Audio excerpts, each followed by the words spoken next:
Salutations révolutionnaires, chers peuples d'Afrique et du monde. Avant même de regarder cette vidéo, prends quelques secondes pour la partager. Ils vont tout faire pour censurer ce message, pour l'étouffer, pour faire taire ceux qui alertent, ceux qui dénoncent et ceux qui sensibilisent. Alors partage, sauvegarde, envoie à tes proches.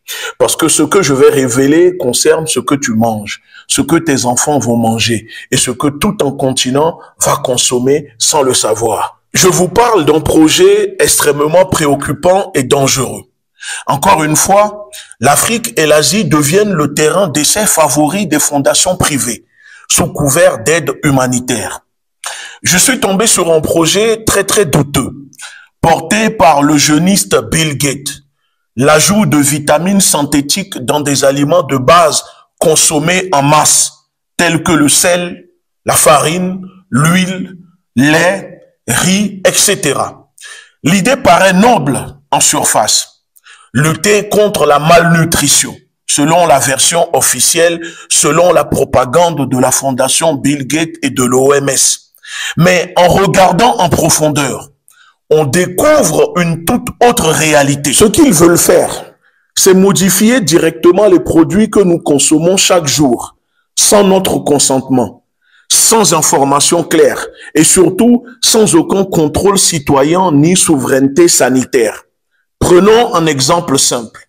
Tu vas au marché, tu achètes ton sac de riz ou de farine en vrac. Comment savoir ce qui a été ajouté dedans? Qui contrôle? Qui vérifie? Où sont les études indépendantes sur ces produits additifs? On parle ici de substances chimiques ingérées quotidiennement par des millions de personnes. Et c'est là le danger. On perd totalement le contrôle sur ce que nous mangeons, sur ce que nous donnons à nos enfants, à nos familles, à nos proches. Et ça, c'est dangereux. Il faut comprendre une chose. Ce genre de projet n'est pas appliqué dans les pays occidentaux. Non.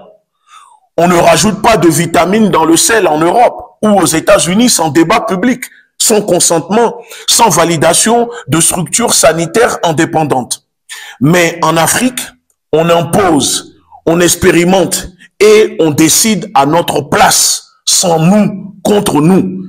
Et ce n'est pas la première fois. On se souvient des campagnes de vaccination à grande échelle testées en Afrique sans information complète sur les effets secondaires. On se souvient de la stérilisation forcée déguisée sous forme de soins dans certains pays africains. Et maintenant, on veut modifier notre alimentation sans même nous le dire. Pourquoi ne pas tout simplement distribuer des compléments alimentaires, par exemple? Pourquoi ne pas financer l'accès à une vraie nourriture locale, biologique, diversifiée?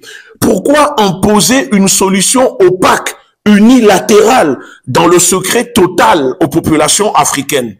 Parce que ce n'est pas une aide, c'est un projet de contrôle. Contrôle de ce que nous mangeons, contrôle de notre santé, contrôle de nos corps. L'Afrique ne manque pas de solutions. Ce qui nous manque, ce sont les moyens et les appliquer nous-mêmes librement en toute souveraineté. Nous devons aujourd'hui exiger une politique de santé, de nutrition africaine, claire, publique, transparente, basée sur nos réalités, pas sur les réalités des autres, pas sur les réalités du Nord.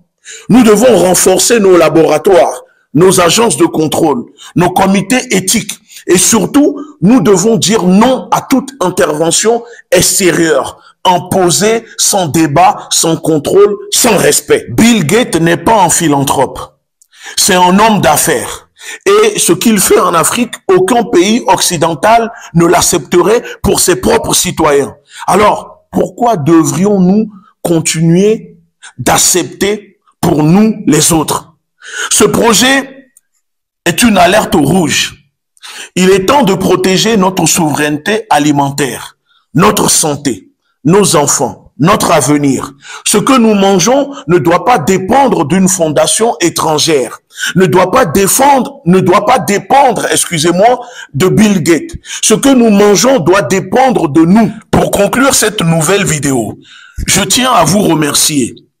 Vous avez été extrêmement nombreux à réagir. Plus de 600 000 vues en 48 heures. 13 000 partages et 12 000 likes sur ma précédente vidéo.